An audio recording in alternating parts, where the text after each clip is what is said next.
Book of Heaven, Volume 16, Part 8. December 29th, 1923. Between Jesus and the soul who lives in his will, there is an eternal bond that binds them together and renders them inseparable. The secret, in order to find all creatures and requite the Father for all.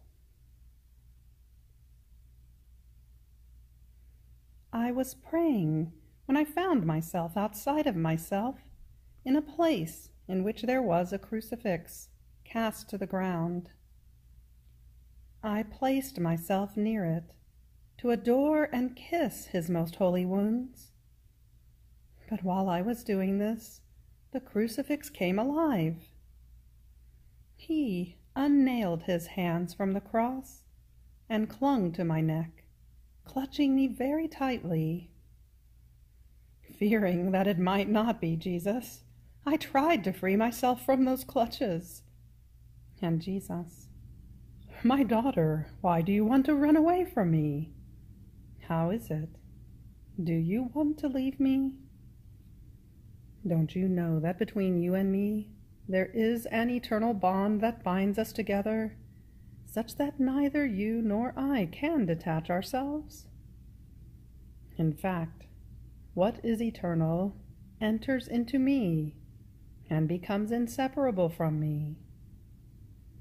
All the acts we have done together in my will are eternal acts, just as my will is eternal. So you have something of your own in me, and I have of my own in you. An eternal vein flows within you that renders us inseparable, and the more you continue and multiply your acts in my will, the more you take part in what is eternal. So where do you want to go? I was waiting for you to come to relieve me and free me from this place into which the human perfidy has cast me, and with hidden sins and secret evils has barbarously crucified me.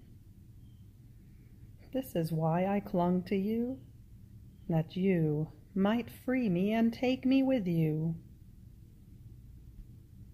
I clasped him to myself. I kissed him and found myself with him in my little room.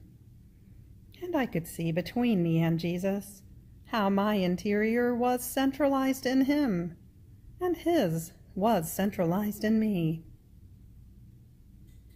Afterwards I received Holy Communion, and according to my usual way, I was calling all created things, placing them around Jesus, so that all might surround him like a crown, and give return of love and homages to their Creator. They all ran at my call, and I could see in clear notes all the love of my Jesus for me in all created things. Jesus awaited with such great tenderness of love within my heart the return of so much love. And I, hovering over everything and embracing everything, would bring myself to the feet of Jesus and would say to him, "My love, my Jesus, you have created everything for me and gave it to me as gift. Therefore everything is mine, and I give it to you in order to love you. And so I say to you, I love you in each drop of light of the sun. I love you in the twinkling of the stars. I love you in each drop of water. Your will makes me see your I love you for me, even in the depths of the ocean. And I impress my I love you for you in every fish that darts in the sea. I want to impress my I love you on the flight of each bird. I love you everywhere, my love. I want to impress my I love you upon the wings of the wind, in the moving of the leaves, in every spark of fire. I love you for myself and for all. The whole creation was saying with me, I love you. But when I wanted to embrace all human generations in the eternal volition, to have all prostrate themselves before Jesus, so that all might fulfill their duty of saying I love you to Jesus in each one of their acts, words, and thoughts, they would escape me, and I would get lost and would not know how to do it. So I said this to Jesus, and he, Yet, my daughter, the living in my will is precisely this, to bring the whole creation before me, and in the name of all, give me the return of their duties. No one must escape you, otherwise my will would find some voids in the creation, and would not be satisfied. But do you know why you do not find everyone, and many escape you? It is the force of the free will. However, I want to teach you the secret of where to find them all. Enter into my humanity, and in it you shall find all of their acts as though held in custody, which I took on the commitment to satisfy on their behalf before my celestial Father. You keep following all of my acts, that were the acts of all, and in this way you shall find everything, and shall give me return of love for everyone and for everything. Everything is in me. Having done it for all, in me is the deposit of everything. And I render to the Divine Father the duty of love for all, and whoever wants it can use it as the way through which to ascend to heaven. So I entered into Jesus, and with ease I found everything and everyone. And following the works of Jesus, I would say, I love you in each thought of creature. I love you on the flight of each gaze. I love you in each sound of a word. I love you in each heartbeat, breath, and affection. I love you in each drop of blood, in each work and step. But who can say all that I would do and say? Many things one is not able to say. Even more, whatever one can say is said very poorly compared to the way it is said when one is together with Jesus. Then, while saying I love you, I found myself inside myself. January 4th, 1924. The words of Jesus in the garden. Not my will, but yours be done. Through them he established with his celestial Father the contract for the kingdom of the divine will upon earth.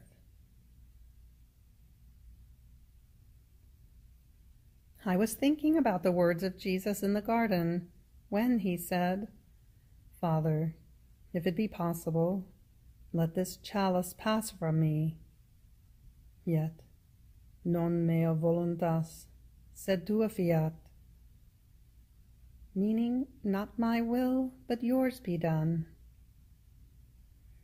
And my sweet Jesus, moving in my interior, told me, My daughter, do you think it was because of the chalice of my passion that I said to the Father, Father, if it be possible, let this chalice pass from me?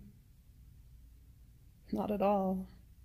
It was the chalice of the human will that contained such bitterness and fullness of vices, that my human will, united to the divine, felt such repugnance, terror, and fright as to cry out, Father, if it be possible, let this chalice pass from me. How ugly is the human will without the divine will, that almost as within a chalice enclosed itself in each creature. There is no evil in the generations of which it is not the origin, the seed, the font. And in seeing myself covered with all these evils produced by the human will, before the sanctity of my will, I felt myself dying. And indeed I would have died if the divinity had not sustained me. But do you know why I added as many as 3 times, non mea voluntas, sed tua fiat? Meaning not my will, but yours be done. I felt upon myself all the wills of creatures united together, all of their evils, and in the name of all, I cried out to the Father, "May the human will be done on earth no more, but the divine. May the human will be banished, and may yours reign." So even from that time, and I wanted to do this at the very beginning of my passion, because the calling upon earth of the Fiat voluntas tua on earth as it is in heaven was the thing that interested me the most, and the most important one. I myself said in the name of all, "Non mea voluntas, sed tua fiat." From that time, I constituted the era of the Fiat voluntas tua upon earth, and by saying it as many as 3 times, in the first one I impetrated it, in the second I made it descend, in the third I constituted it ruler and dominator, and in saying, "Non mea voluntas, sed tua fiat," I intended to empty the creatures of their wills and to fill them with the divine. Before dying, since I had only a few hours left, I wanted to negotiate with my celestial Father my primary purpose for which I came upon earth, that the divine will might take its first place of honor in the creature. This had been the first act of man, to withdraw from the supreme will, and therefore our first offense. All his other evils are in the secondary order. Therefore first I had to accomplish the purpose of the Fiat voluntas tua on earth as it is in heaven, to then form the redemption with my pains. In fact, redemption itself is in the secondary order. It is always my will that has primacy in all things. And even though it was the effects of the fruits of redemption that could be seen, it was by virtue of this contract that I made with my divine Father, that his fiat was to come to reign upon earth, realizing the true purpose of the creation of man and the primary purpose for which I came upon earth, that man could receive the fruits of redemption. Otherwise my wisdom would have lacked order. If the beginning of evil was his will, it was this will that I was to order and restore, reuniting divine will and human will. And even though the fruits of redemption could be seen first, this says nothing.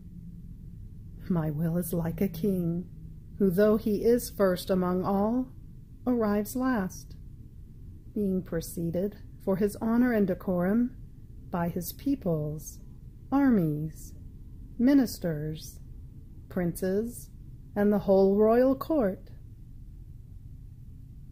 So the fruits of redemption were needed first, so that the height of the majesty of my will might find the royal court, the peoples, the armies, the ministers. But do you know who was the first one to cry out together with me, "Non mea voluntas, sed tua fiat"? It was my little newborn of my will, my little daughter, who felt such repugnance and fright at her will, that trembling she clung to me and cried out with me, "Father, if it be possible, let this chalice of my will pass from me." And crying, you added with me, Non mea voluntas, sed tua fiat. Ah, yes, you were together with me in that first contract with my celestial Father, because at least one creature was needed in order to validate this contract. Otherwise, to whom to give it? To whom to entrust it? And in order to render the custody of the contract more secure, I gave you all the fruits of my passion as gift, lining them up around you like a formidable army, that while forming the royal cortege of my will, wages a fierce war against your will. Therefore, courage in the state you are in. Dismiss the thought that I may leave you. It would be detrimental to my will, since I keep the contract of my will deposited in you. So remain at peace. It is my will that tests you, wanting not only to purge you, but to destroy even the shadow of your will. So, in all peace, continue your flight in my volition, and be concerned with nothing. Your Jesus shall make it so that everything that may happen inside and outside of you shall make my will stand out even more, and shall expand within you the boundaries of my will in your human will. I myself shall keep the pace in your interior, that I may direct everything in you according to my will.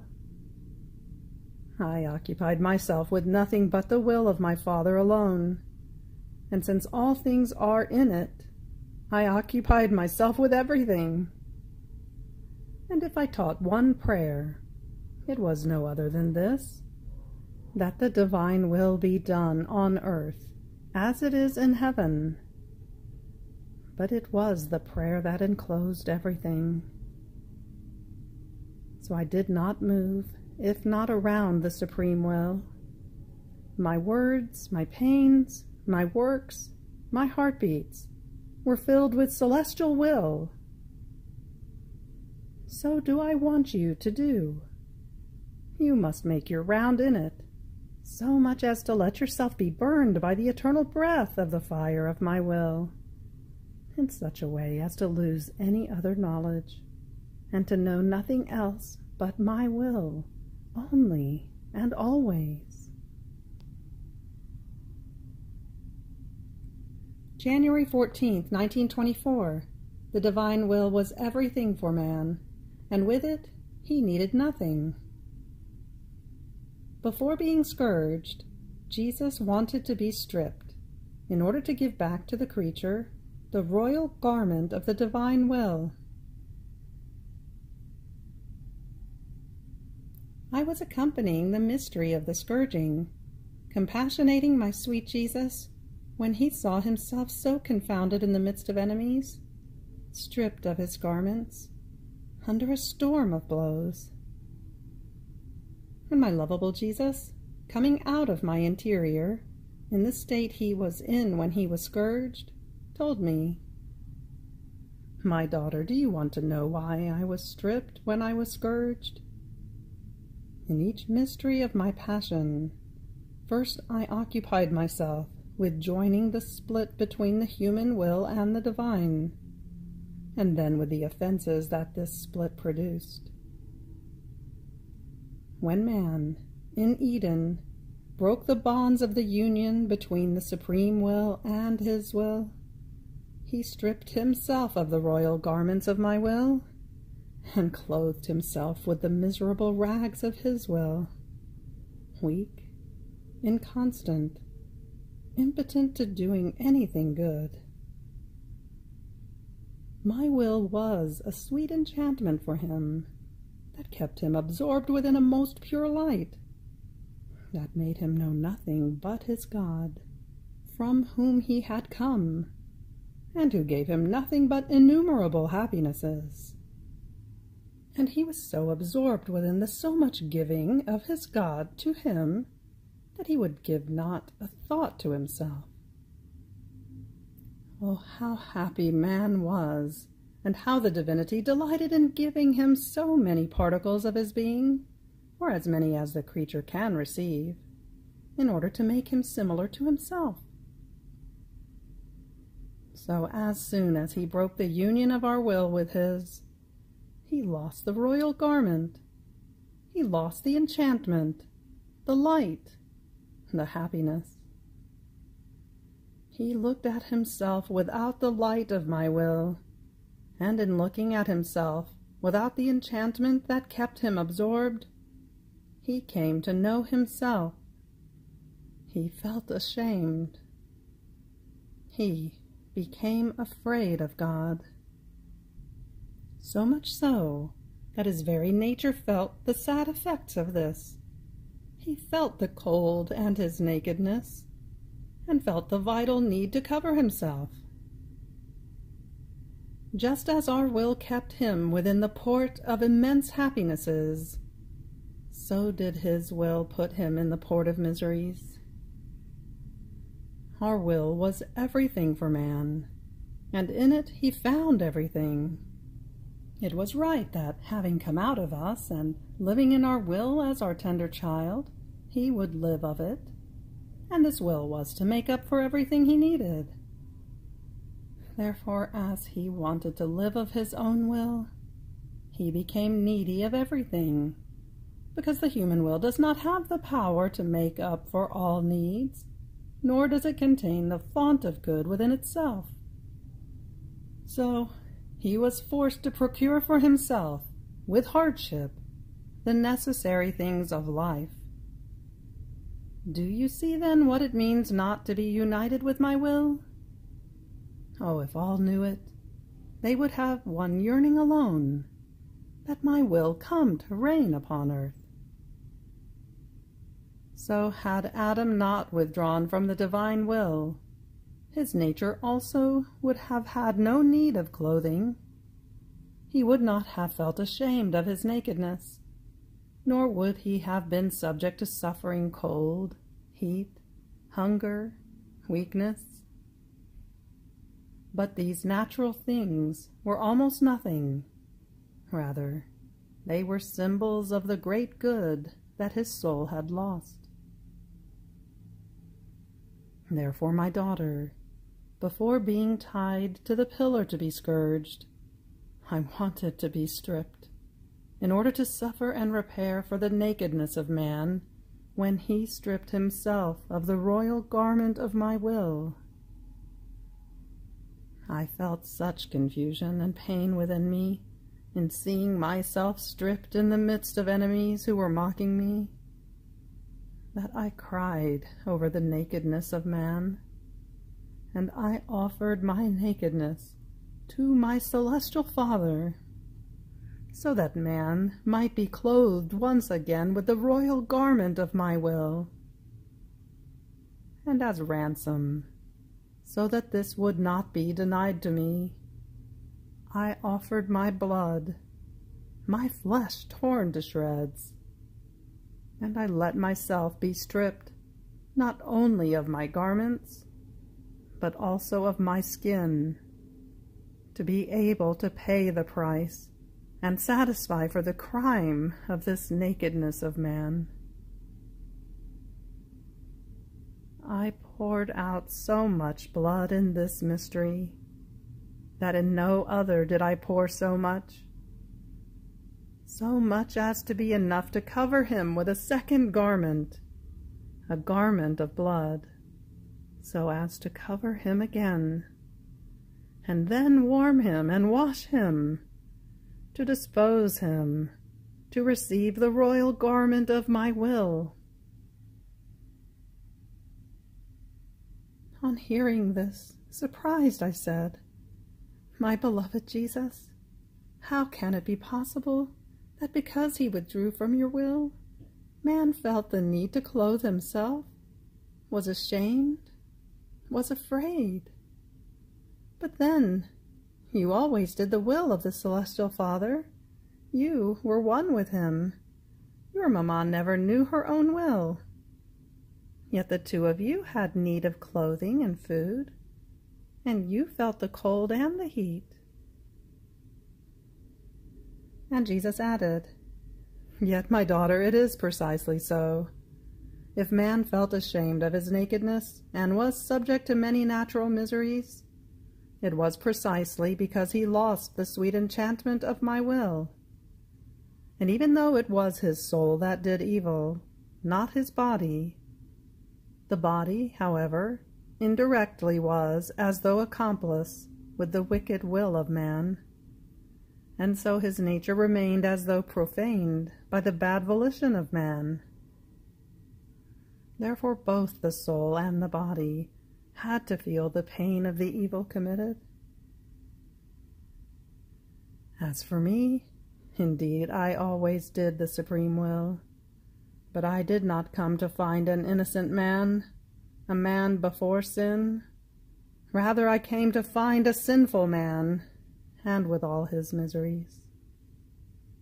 And so I had to associate myself with men, taking upon myself all of their evils, and subjecting myself to all the necessities of life, as if I were one of them. However, in me there was this prodigy. If I wanted, I would need nothing, either clothing or food or anything else. But I did not want to make use of it out of love for man. I wanted to sacrifice myself in everything, even in the most innocent things created by me, in order to prove my ardent love to him. Even more, this served to impetrate from my divine Father that out of regard for me and for my will, completely sacrificed to him, he would give back to man the noble royal garment of our will. January 20th, 1924. By leaving herself prey to oppression, the soul loses the attentiveness of the round in the divine will, while by always crossing the sea of the divine will, she brings refreshment to God and to herself. The sea of the divine will is sea of light and of fire, without port and without shore. I was in the hard state of the usual privations of my beloved good, and I felt immersed in bitternesses, without he who alone makes the sun, the warmth, the smile, the happiness arise in my poor soul. Without him it is always night-time. I remain numb with the cold of his privation. I am unhappy. So I was feeling oppressed, and my sweet Jesus moving in my interior told me, "My daughter, courage, do not leave yourself prey to oppression. If you knew how much I suffer in seeing you suffer, I suffer so much that in order not to see you suffer so much, I put you to sleep. But I remain close to you. I do not leave you. And while you sleep, I do for you what we should be doing together, if you were awake. Because it is not you who wants to sleep, it is I who wants it, and this is why I make up for you. Do you see how much I love you? If you knew how much I suffer when I see you wake up, fidgeting because you have not perceived that I was close to you, since I myself had put you to sleep in the torment of my privation. It is true that you suffer. I too suffer, but it is in the bond of my will that flows in you also in this, and clasping you more renders our union more stable. Therefore courage, and remember that you are my little boat in my will. There's a footnote regarding boat. It says, see Volume 13, November 28, 1921, and also to see Volume 14, March 13, 1922. Therefore courage, and remember that you are my little boat in my will, And the divine will is not a sea of water that has its ports and shores, where boats, ships, and passengers make their stops, take rest, give themselves to amusements, and many passengers do not even return to cross the sea again. The sea of my will is sea of light and of fire, without port and without shore. Therefore there are no stops for my little boat. She must cross it continuously, but with such speed as to enclose the whole of the endless eternity in each one of your heartbeats and acts, in such a way as to connect them to that eternal heartbeat and act that is heartbeat and act of each one. And you, crossing over all, shall make the round of eternity in each heartbeat of yours. You shall take everything and shall bring us all that comes from the divinity, in order for it to give and to receive.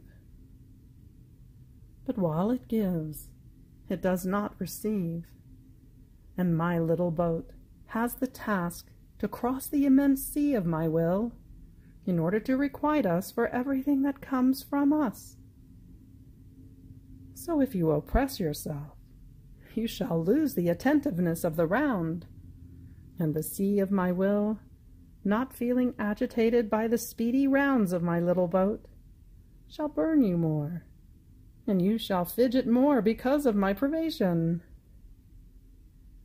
But if you keep making your round, you shall be like that sweet little breeze, that while bringing refreshment to our fire, shall serve you to sweeten the torment you suffer because of my privation. You have reached the end of the Book of Heaven, Volume 16, Part 8. Fiat.